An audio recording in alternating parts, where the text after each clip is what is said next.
شروع اللہ کے نام سے جو نہایت مہربان اور بے حد رحم والا ہے۔ یقیناً ہم نے انسان کو مٹی کے جوہر سے پیدا کیا، پھر اسے نطفہ بنا کر محفوظ جگہ میں قرار دے دیا، پھر نطفہ کو ہم نے جمع و خون بنا دیا، پھر اس خون کے لوثے کو گوشت کا ٹکڑا کر دیا، گوشت کے ٹکڑے کو ہڈیاں بنا دیں، پھر ہڈیوں کو ہم نے گوشت پہنا دیا، پھر دوسری بناوٹ میں اس کو پیدا کر دیا۔ برکتوں والا ہے وہ اللہ جو سب سے بہترین پیدا کرنے والا ہے۔ اس کے بعد پھر تم سب یقیناً مر جانے والے ہو، پھر قیامت کے دن بلا شبہ تم سب اٹھائے جاؤ گے۔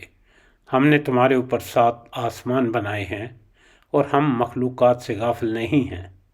ہم ایک صحیح اندازے سے آسمان سے پانی برساتے ہیں، پھر اسے زمین میں ٹھہرا دیتے ہیں اور ہم اس کے لے جانے پر یقیناً قادر ہیں۔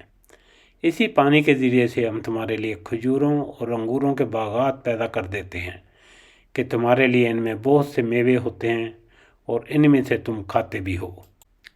اور وہ درخت جو طور سینا پہاڑ سے نکلتا ہے، جو تیل نکالتا ہے اور کھانے والے کے لیے سالن ہے، تمہارے لیے چوپایوں میں بہت بڑی عبرت ہے۔ ان کے پیٹوں میں سے ہم تمہیں دودھ پلاتے ہیں اور اس میں بہت سے نفع تمہارے لیے ہیں۔ ان میں بعض کو تم کھاتے بھی ہو اور ان پر اور کشتیوں پر تم سوار کرائے جاتے ہو۔